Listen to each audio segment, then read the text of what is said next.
castelo forte é o nosso Deus.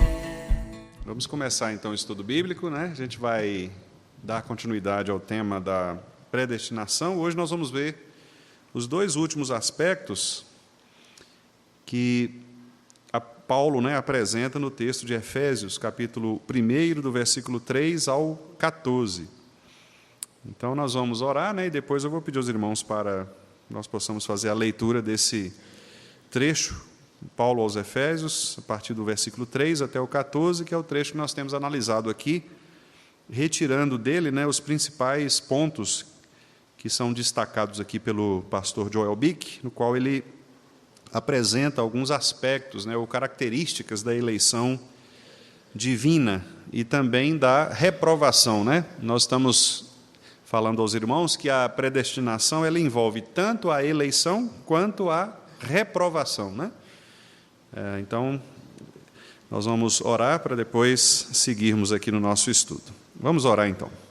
Senhor nosso Deus, nós te agradecemos, ó Pai, por mais este privilégio que o Senhor nos dá de podermos abrir a Tua Palavra para estudarmos um pouco mais nela e também retirarmos dela, ó Pai, os principais ensinos que o Senhor tem para nós, como igreja, e também para nós como pessoas, como indivíduos, como crentes no Senhor.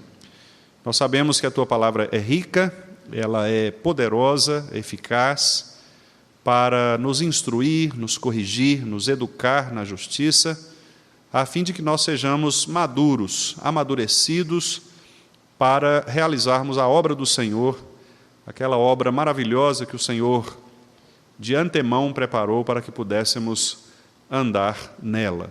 Por isso nós te pedimos, ó Deus, que o Senhor nos abençoe nesta noite, abrindo, ó Pai, o nosso entendimento e principalmente o nosso afeto, o nosso coração, para que nós possamos não apenas entender a Tua Palavra, mas também dispor o nosso coração para vivermos crentes na Tua Palavra e colocarmos na prática, por meio de mudança do nosso comportamento, para que possamos, ó Deus, exercitar estas santas doutrinas do Senhor.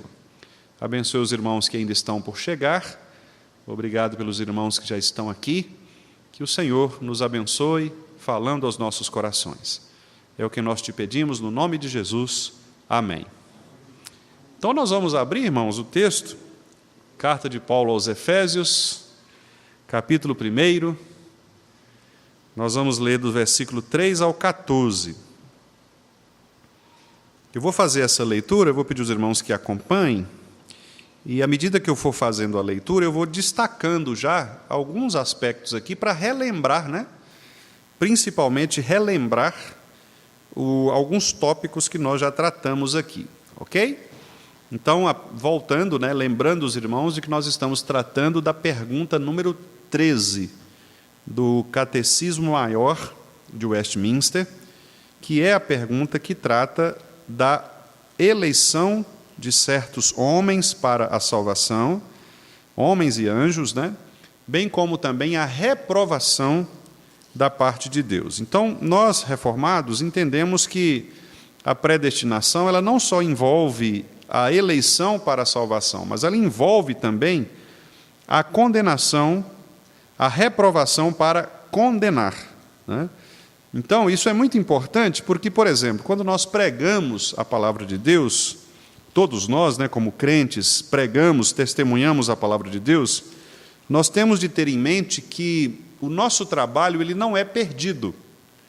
Às vezes, por uma cultura muito estatística, uma cultura utilitária, às vezes é cobrado da liderança, a conversão de pessoas. Então, às vezes, um pastor, por exemplo, ele assume o ministério em uma igreja e aquela igreja não ainda, que com todo o trabalho bem feito em termos de ensino, pregação da palavra, métodos de evangelismo, aquela igreja não acrescenta numericamente. E aí, obviamente, isso se torna uma crítica, mas o pastor está aí há tantos anos, não é? Ou então esta equipe de evangelismo, de missões, etc., está aí há tantos anos, e nós não vemos ninguém novo na igreja, alguma coisa está errada, né? Então a gente começa a questionar a partir dos números. Os números são importantes? Claro que são. Nós não podemos também usar o argumento contrário. Às vezes a gente, até por boa vontade, né, de boa intenção, fala assim: não, Deus quer qualidade, Ele não quer quantidade. Esse não é um argumento muito correto, né, biblicamente. Porque se você olhar, por exemplo, a parábola do semeador, ali Jesus ensina as duas coisas, né? Jesus ensina o número e a qualidade. Jesus diz o seguinte, que nós temos que lançar a semente, a boa palavra, e a palavra que cair no solo preparado por ele, ela vai frutificar, a 30, a 60 e a 100 por um, né? Então é muito importante, porque ali Jesus fala tanto da qualidade da semente do coração, né, onde a semente cai e por isso frutifica, mas também do número. Então, igrejas que pregam a palavra corretamente, mas que não têm crescido numericamente, elas devem sim passar por um autoexame e verificar: será por quê? Será o que está acontecendo? Será que é realmente porque Deus não quer nos dar um crescimento numérico? Ou há outros problemas? Será que é uma igreja que, por exemplo, tem pecados não tratados, e esses pecados têm trazido essa depressão, né, espiritual para a igreja? Ou será que o método que está sendo utilizado é um método errado, é um método que Deus não ordena na sua palavra, o método de evangelização ou de discipulado? Será que a pregação da palavra, embora aparentemente bíblica, ela é uma pregação desvirtuada da verdadeira palavra do Senhor? Então, quer dizer, nós vamos questionar, né? E há muitos bons materiais, inclusive, que nos ajudam a fazer esse tipo de questionamento, né? Por que a nossa igreja não está crescendo? Agora, pode ser que nós não consigamos identificar nenhum dessas situações e a resposta seja simplesmente uma: Deus não quer dar o crescimento numérico nesse período, nesse tempo, nessa época. Isso pode acontecer, né? Pode acontecer. Então, por isso eu estava dizendo, né, para os irmãos que estão chegando agora, eu estava dizendo o seguinte, que a pregação da palavra, ela cumprirá sempre o propósito. Qual? 2 propósitos: o de salvar os eleitos e o de condenar os ímpios. Então, por isso que lá em Isaías, o que é que nós lemos lá? A palavra de Deus não voltará vazia, cumprirá o que me apraz. Então, quando o profeta diz isso, o que ele está querendo dizer é o seguinte: é que a palavra de Deus nunca será infrutífera. Ela sempre produzirá o resultado, seja para salvar, seja para condenar. Então, se você prega a palavra e a pessoa rejeita a palavra cumpriu o propósito, que foi exatamente agravar a situação daquela pessoa diante de Deus e condená-la ainda mais. Então você se torna indesculpável diante de Deus, porque você pregou a palavra para aquela pessoa, e aquela pessoa, ao contrário, se torna ainda mais culpada diante de Deus, porque agora ela ouviu a palavra, sabe o caminho, mas endureceu o seu coração. Ok?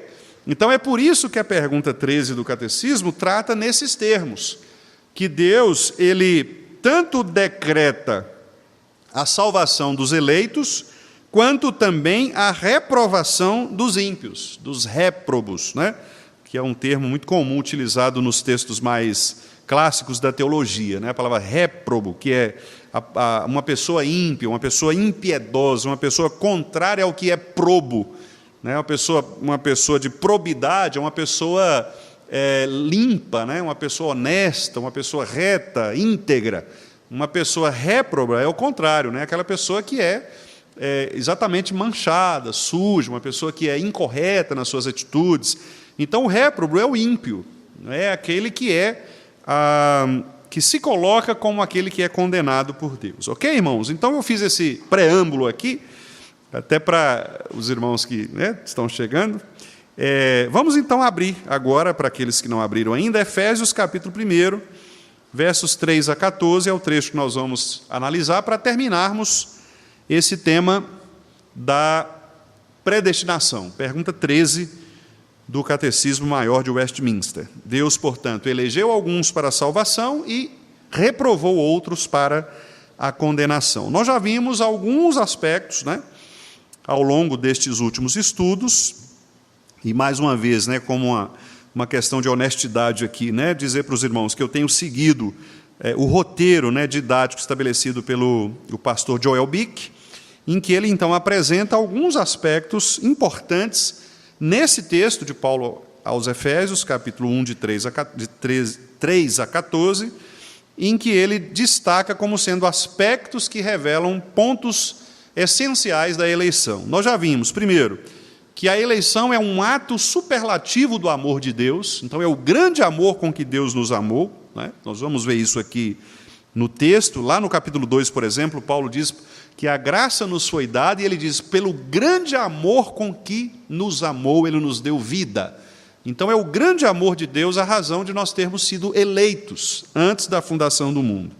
Nós vimos também, em segundo lugar, que a eleição ela envolve ou envolveu um pacto entre Cristo e o Pai. Esse segundo ponto, meus irmãos, eu confesso que dentre os outros, né, esse é o que mais digamos assim, mais me emociona, humanamente falando, né?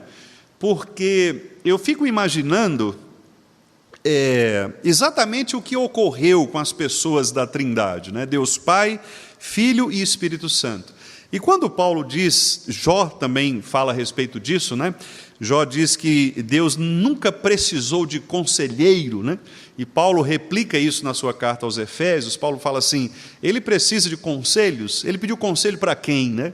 Para ninguém. Ele trabalha consigo próprio, porque Deus é autônomo, né? Livre nas suas decisões. E é muito interessante porque o texto de Paulo aos Romanos, capítulo 3, do verso 21 em diante, Paulo diz o seguinte, que Cristo se reuniu, aí eu vou usar uma paráfrase aqui, ou seja, eu vou contar com as minhas palavras, né? Paulo diz assim, olha, Deus chama o Filho, o Pai chama o Filho, e propõe ao Filho a solução para salvar o seu povo dos pecados dele. E aí, Deus propõe ao Filho tornar o Filho a propiciação para a salvação do povo. O Filho, então, acata essa decisão decretiva do Pai, e ele vem, aceita isso, e ele vem para cumprir esse propósito. E isso fica muito claro, porque quando a gente lê os evangelhos, especialmente o evangelho de João, o evangelho de João é um evangelho que destaca muito bem este aspecto, né, da humanidade, da encarnação de Jesus. A gente vê exatamente isso, né? Por exemplo, Jesus dizendo, olha, eu vim para cumprir um mandato que eu recebi do meu Pai. Eu vim para ser obediente ao Pai, em todas as coisas, né? Jesus fala várias vezes isso para os seus discípulos. Então isso mostra este conselho da Santa Trindade. O Pai, com o seu grande amor com que nos amou, chama o Filho e diz, eu tenho que resolver, solucionar o problema destas pessoas. Eu escolhi alguns para trazê-los de volta à vida, mas é preciso que alguém morra por eles. O Filho diz, eu aceito, eu topo. E lá em João ele diz, eu voluntariamente dei a minha vida, para depois reassumi-la. Jesus diz isso, voluntariamente eu entreguei minha vida. Então, o Filho aceita essa proposta de ser propiciação, e o Espírito Santo diz, ótimo, o Pai elege, o Filho cumpre a missão, e eu convenço os eleitos desta obra maravilhosa de redenção.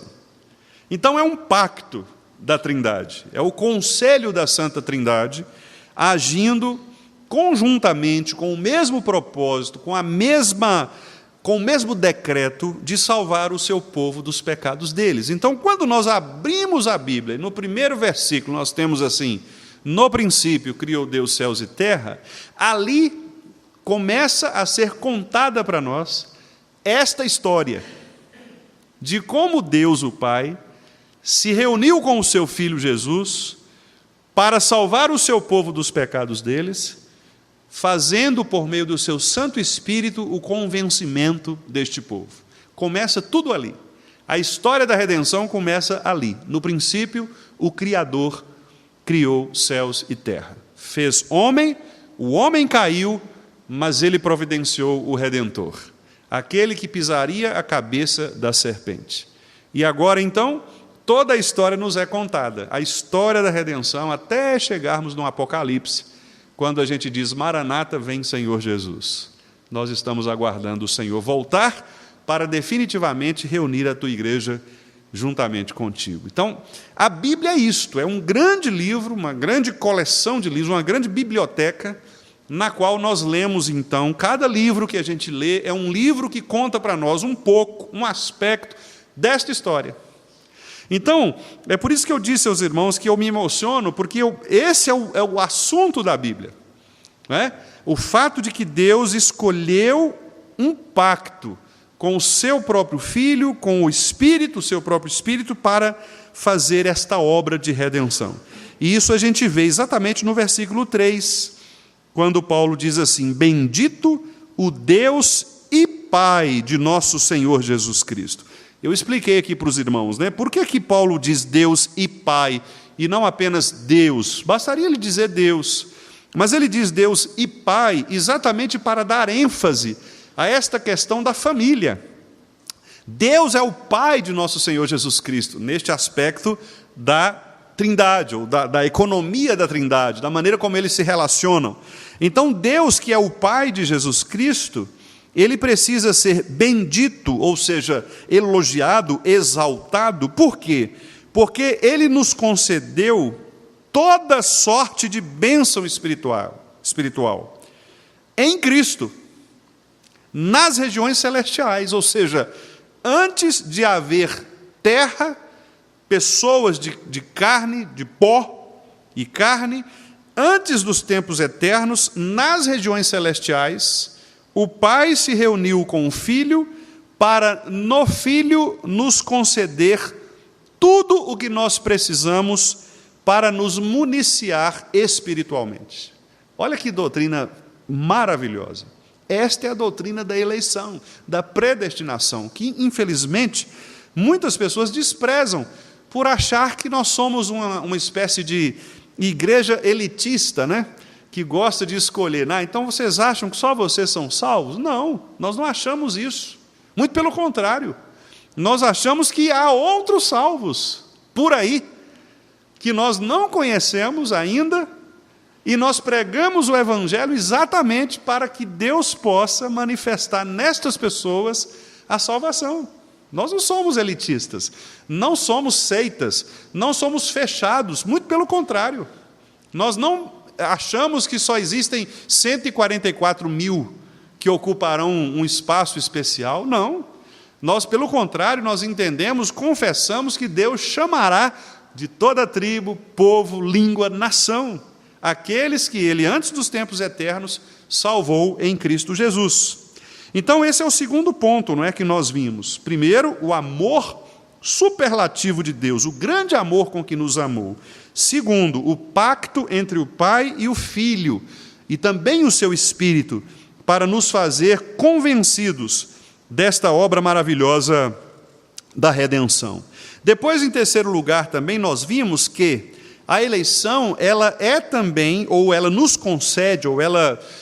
um dos benefícios, né, da eleição é exatamente o fato de, em Cristo, nós recebermos todos os benefícios para a salvação. Paulo lista aqui no texto muitos desses benefícios. Por exemplo, quais são essas bênçãos espirituais nas regiões celestiais? Quais são essas bênçãos? Ele começa a enumerar. Versículo 4, ele diz assim, assim como nos escolheu. Então, a primeira coisa, a escolha. Nós fomos escolhidos. Escolhidos. Segundo, 5, nos predestinou. Então, Deus nos escolhe e Ele destina antecipadamente, predestina o nosso caminho, a nossa história. Depois, Ele nos adota, versículo 5 ainda. Ele nos predestinou para sermos adotados, adoção de filhos. Então nós recebemos uma família. Nós estávamos, como diz Paulo noutro lugar, sem Deus, sem esperança, alheios à promessa, porque a promessa era para os judeus, a promessa era para aqueles nascidos de Abraão, para os israelitas.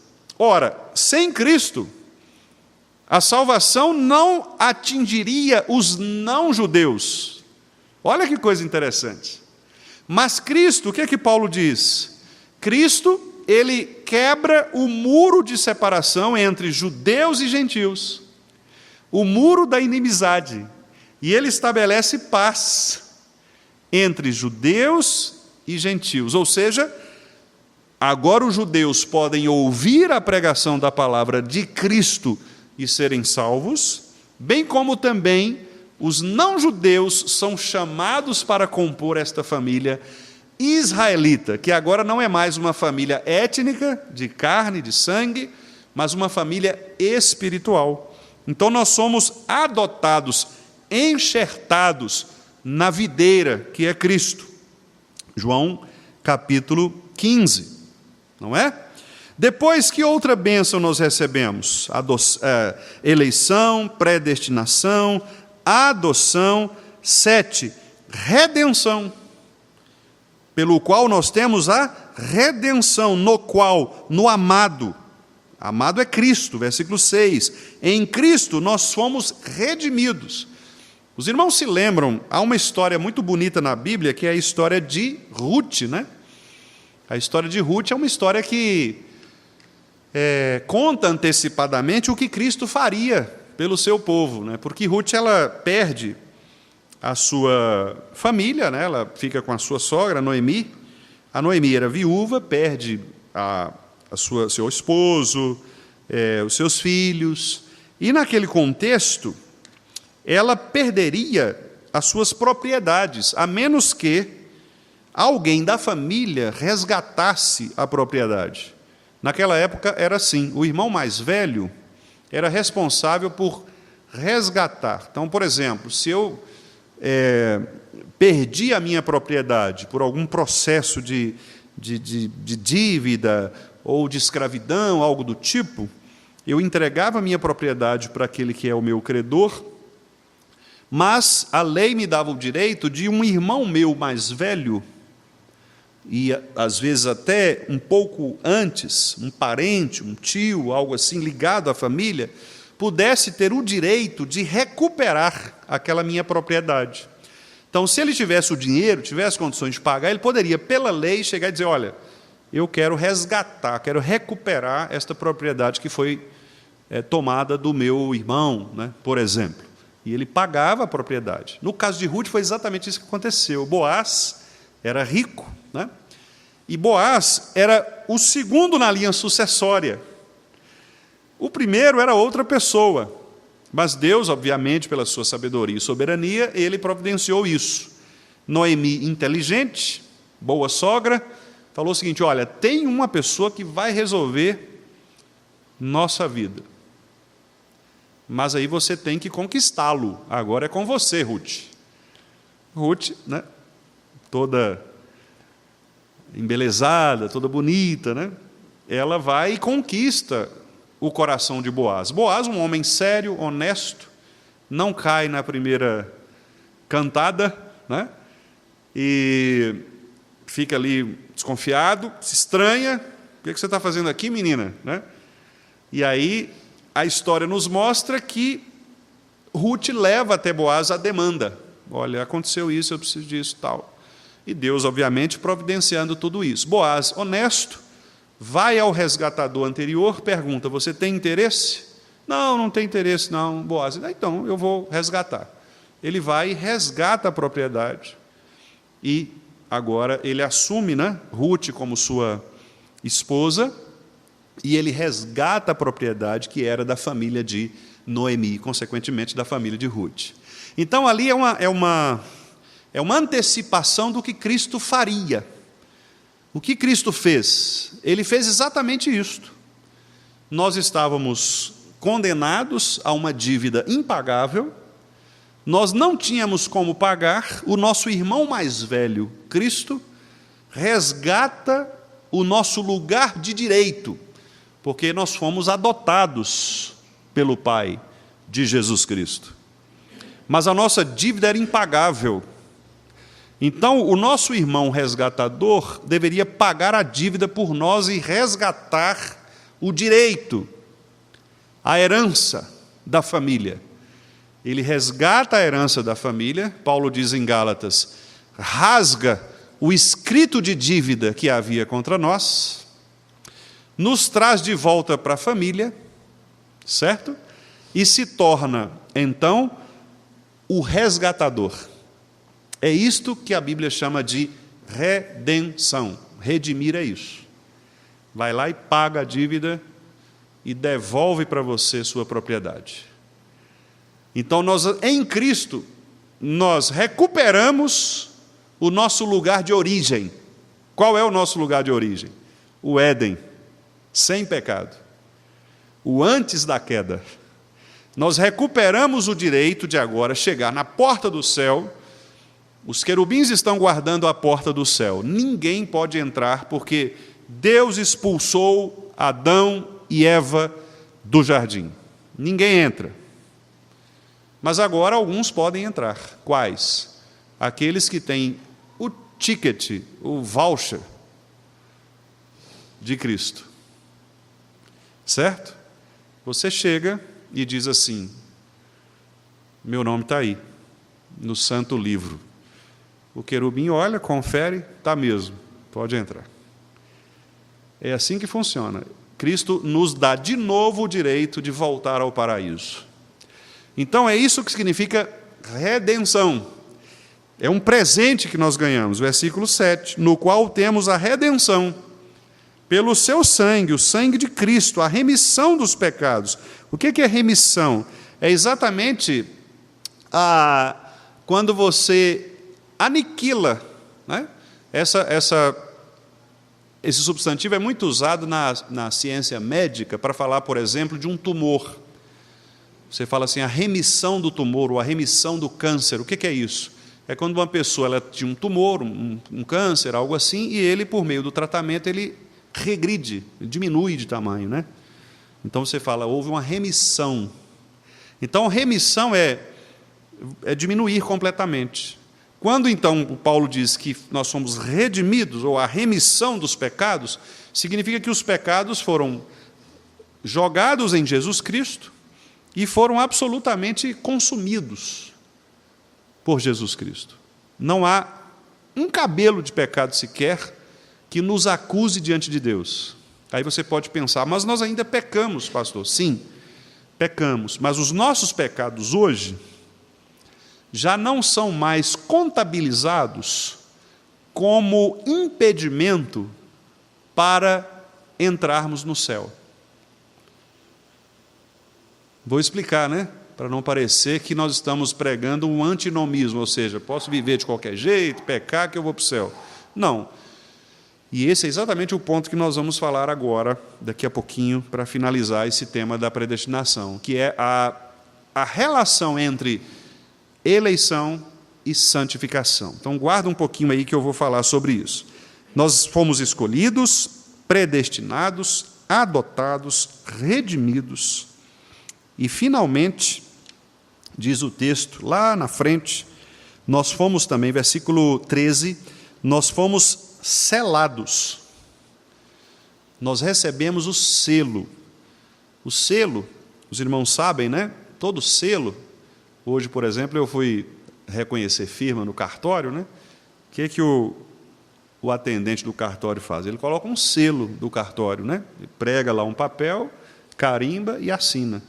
Naquela época, o selo real era às vezes, né, alguns dos imperadores e dos reis usavam até o próprio sangue para selar os documentos, né? Então, às vezes, era o anel do próprio governante, do imperador, que batia sobre aquele documento, sobre aquele papiro, né, e registrava aquele documento. Ou seja, ele tinha um valor real, né, um valor que não podia ser questionado, é o selo. A ideia aqui, Paulo usa o mesmo termo que era usado lá, para dizer o seguinte: olha, nós recebemos um carimbo, uma marca, um selo do rei. Então não há como você perder esta dignidade, porque ela não é sua. Ela foi dada a você, é um direito adquirido, você nunca perde. Você não perde, é um direito adquirido. Você não fez por merecer, mas você recebeu como herança. É seu. É seu. A herança você recebe e é sua. É um direito adquirido, né? Então nós somos selados pelo Santo Espírito, diz o texto, né? Com o Santo Espírito da promessa. E esse Santo Espírito, neste selo, é o penhor. O que é um penhor? É uma garantia.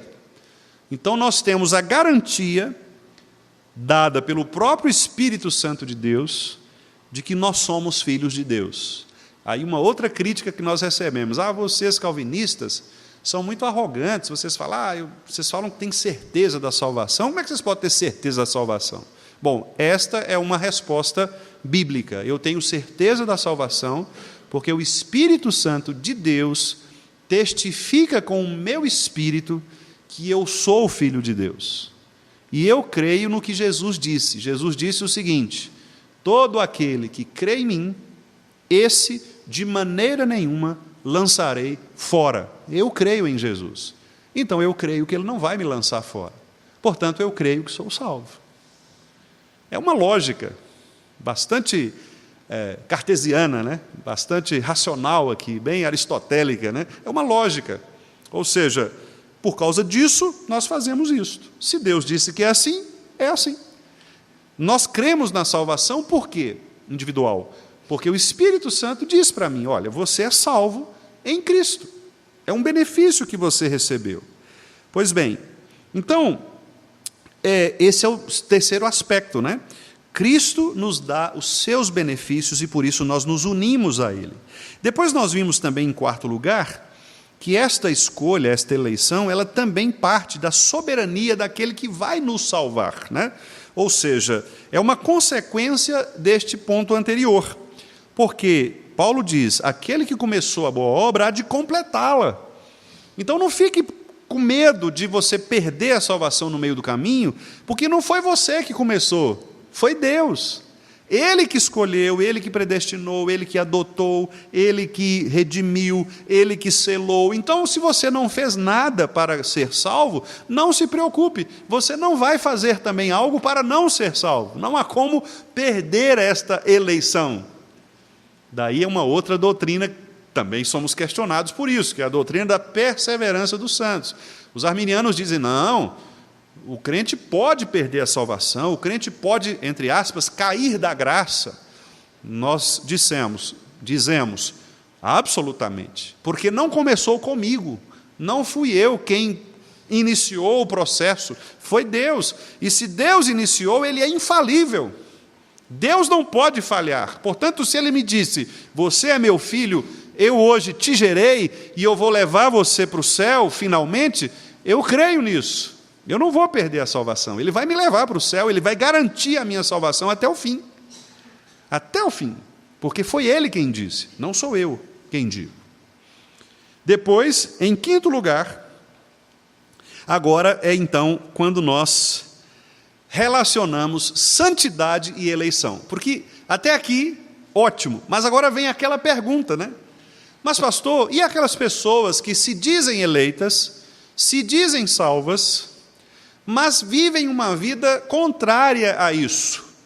Ou seja, uma pessoa que não tem compromisso com Deus, uma pessoa que vive às vezes pecando. Viver pecando, meus irmãos, não quer dizer pecar ocasionalmente. Todos nós pecamos todos os dias. Todos nós pecamos todos os dias. Nós pecamos em pensamento, pecamos por omissão, que é deixar de fazer aquilo que Deus ordena que façamos.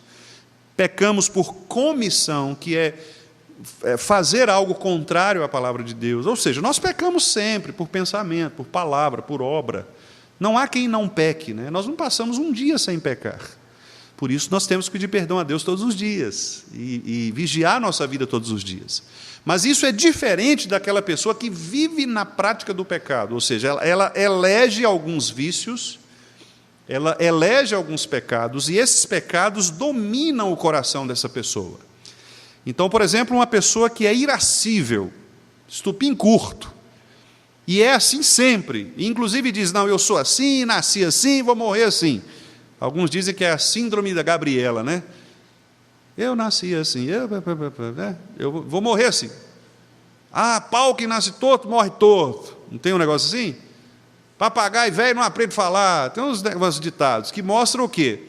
A pessoa é assim e acabou. Não, isso não existe na vida cristã. Na vida cristã, aquele que pecava não peca mais, aquele que roubava não rouba mais, aquele que mentia não mente mais. Na vida cristã há transformação.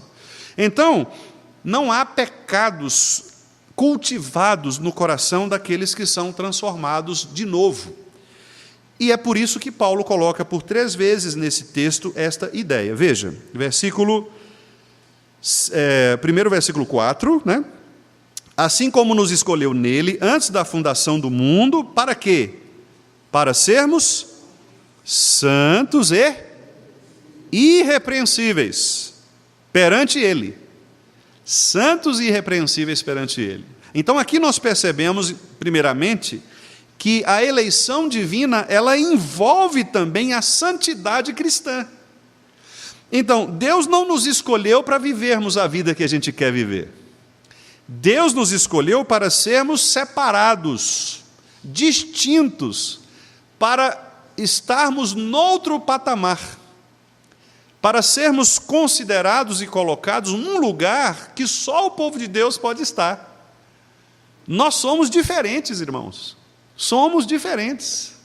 Sim, isso não deve dar a nós nenhum tipo de soberba, de orgulho, de arrogância, para dizer, obrigado, Senhor, porque eu sou melhor do que fulano, como aquele fariseu da oração.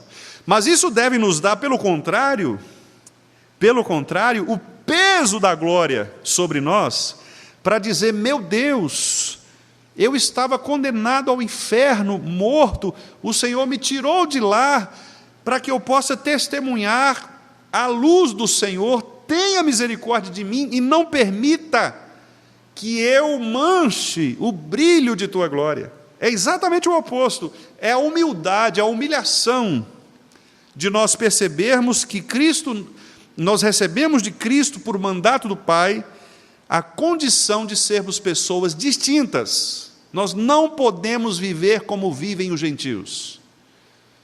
E por isso Paulo fala, antes, outrora, vocês viviam como filhos da desobediência, viviam como o curso deste mundo, mas agora não. Agora não. Agora vocês precisam, Pedro diz, considerar a eleição de vocês, a vocação de vocês, e viver, Paulo, de um modo digno do Evangelho. Ou seja, a Bíblia, meus irmãos, em muitos lugares, e eu estou citando apenas aqui de cabeça, né, esses textos, mas em muitos lugares nos exorta quanto à santidade de vida. Sede santos, porque eu sou santo. Portanto, a santidade é o status que nós adquirimos em Cristo. É o fato de nós termos sido escolhidos antes da fundação do mundo, que faz com que nós possamos ter um status diferente e nos tornarmos, portanto, irrepreensíveis. Por que o texto fala assim, irrepreensíveis perante Ele e não perante as pessoas? Porque em Cristo nós somos considerados justos diante de Deus. A eleição nos limpa completamente para que nós possamos estar na presença de Deus. Ninguém consegue estar na presença de Deus sem Cristo. Então, qual é o caráter irrepreensível do crente? Quando ele está vestido, protegido por Cristo.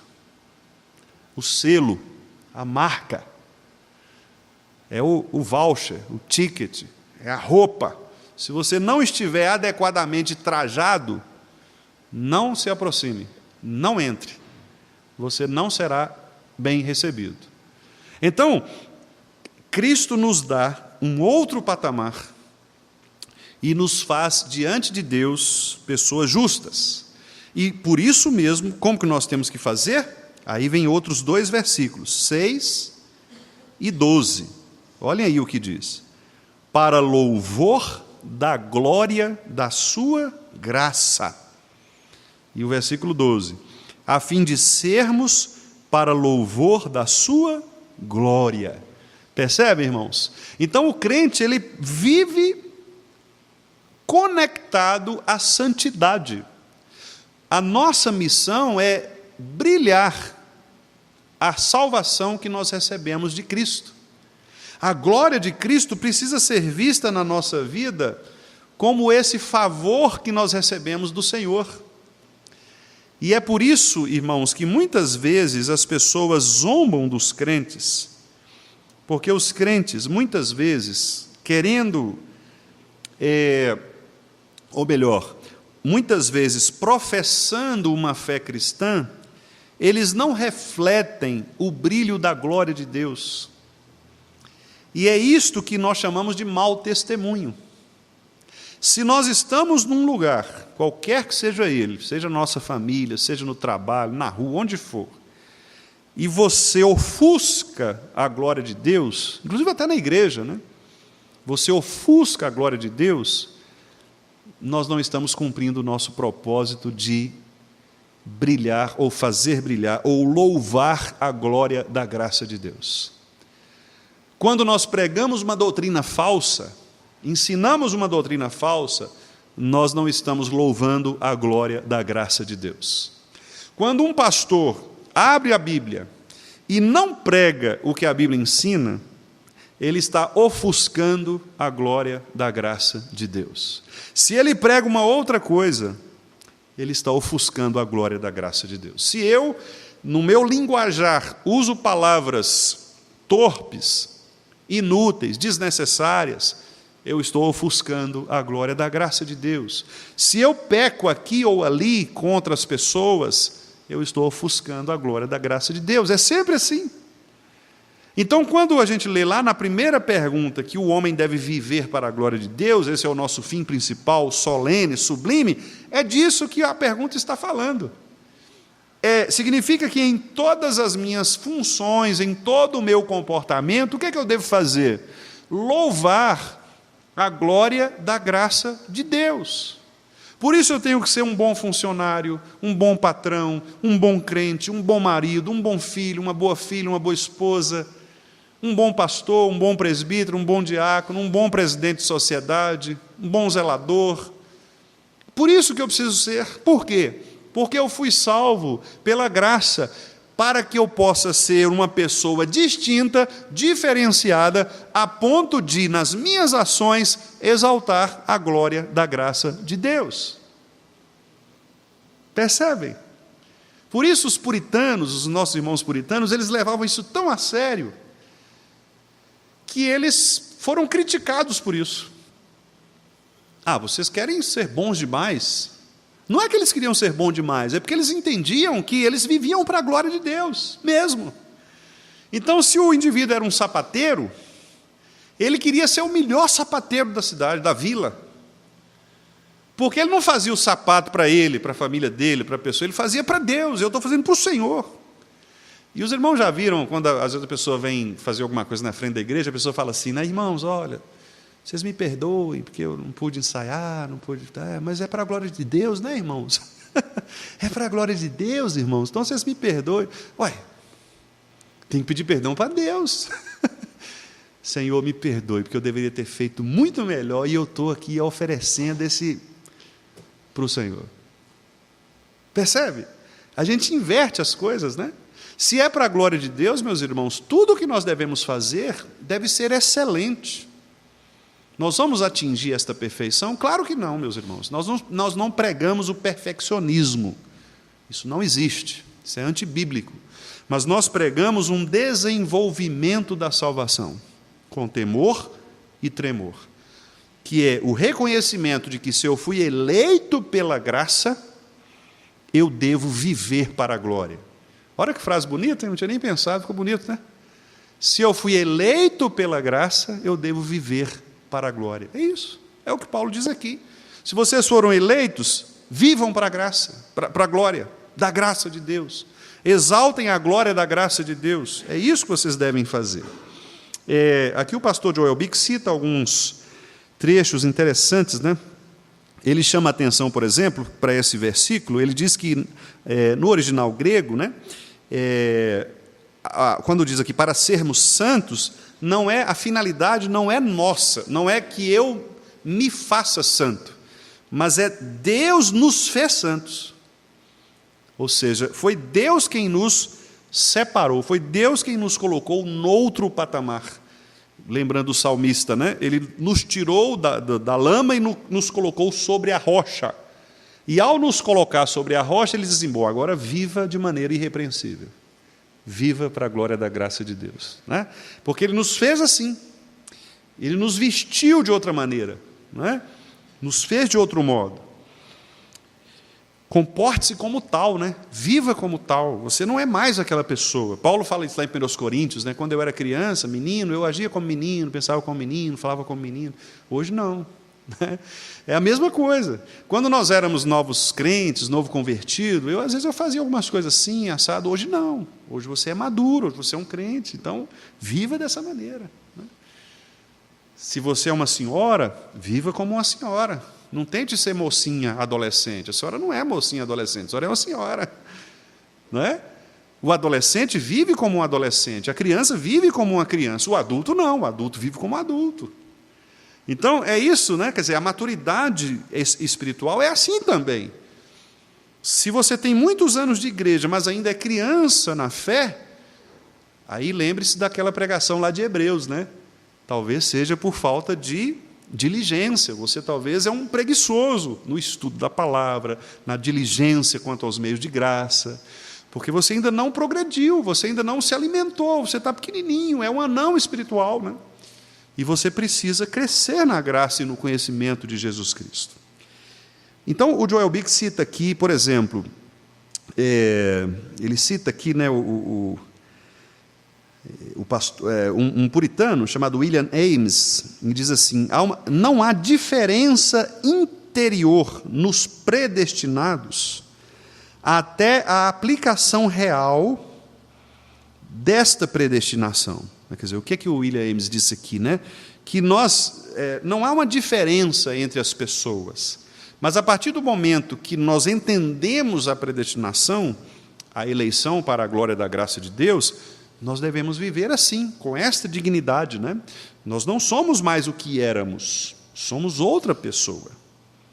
Bom, e finalmente, irmãos, para encerrar, eu já praticamente disse, né, mas eu quero fechar com essa ideia, que é exatamente o louvor da glória da graça. Né? Então, nós vivemos uma vida de santidade e, finalmente, a eleição visa ou nos leva a glorificar a Deus, como nós lemos lá na primeira pergunta. E o pastor Bick coloca aqui, Deus escolheu e predestinou o seu povo para louvor da glória de sua graça, indicando que Deus dirige toda a salvação para isso, ou seja, louvor de sua glória.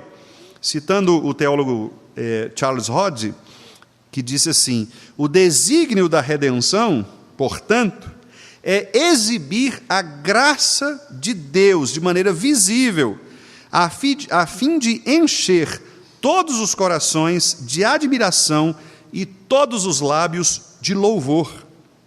Aí o pastor Bick volta dizendo, Deus predestinou pessoas para a vida eterna, a fim de que também desse a conhecer, aí ele cita Paulo, os Romanos 9, 23, as riquezas da sua glória.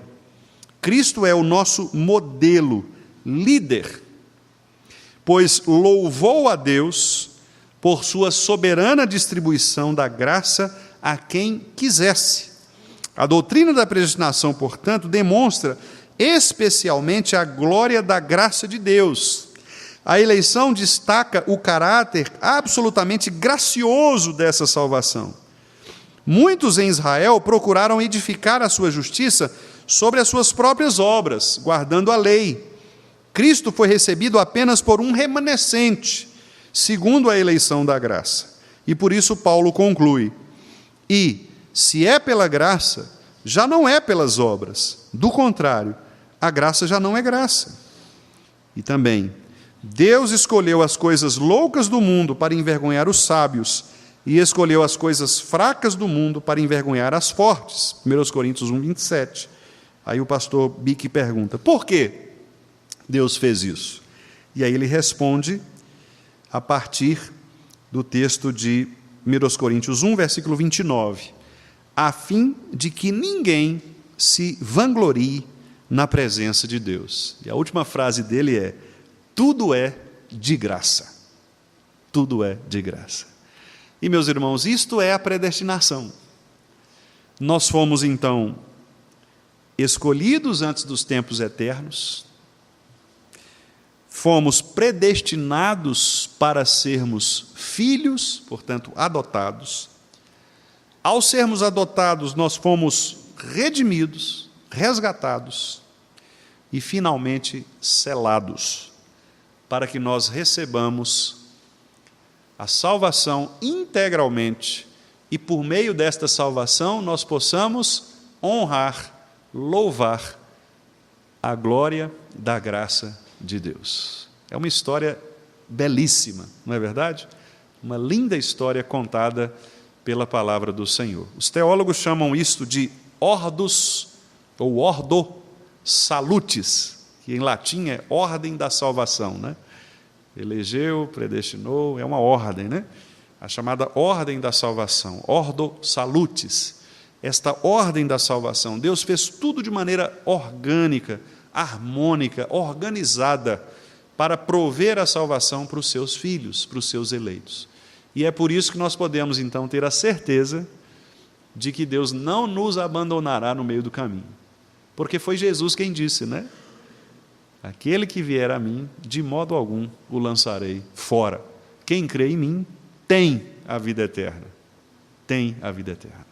Então, esta é a beleza da predestinação. E quando os irmãos ouvirem, portanto, críticas, né, ou comentários a respeito disso, sobre predestinação, não se assustem, porque as pessoas que não conhecem, de fato, elas vão se assustar, porque o homem natural, ele quer sempre ser protagonista, ele quer sempre fazer alguma coisa para merecer. O homem eleito não, ele sabe que ele não pode fazer nada para merecer. Tudo é de graça e pela graça. Então, quando nós entendemos isto, nós louvamos o Senhor por esta maravilha que Ele fez de nos escolher antes da fundação do mundo, para nos tornar seus filhos, a fim de que nós pudéssemos, então, exaltar a glória de sua graça. Amém, meus irmãos? Uma história belíssima, né? Que deve ser contada por nós todos os dias. E, aliás, é isto que nós devemos dizer às pessoas ao pregarmos o Evangelho. Você sabia que Deus me escolheu, me elegeu, me predestinou, me tornou filho dele? Você sabia disso? Essa é a história, né, que nós deveríamos contar às pessoas, para que elas também pudessem pensar a respeito de suas próprias almas. Alguma pergunta, irmãos? Comentário?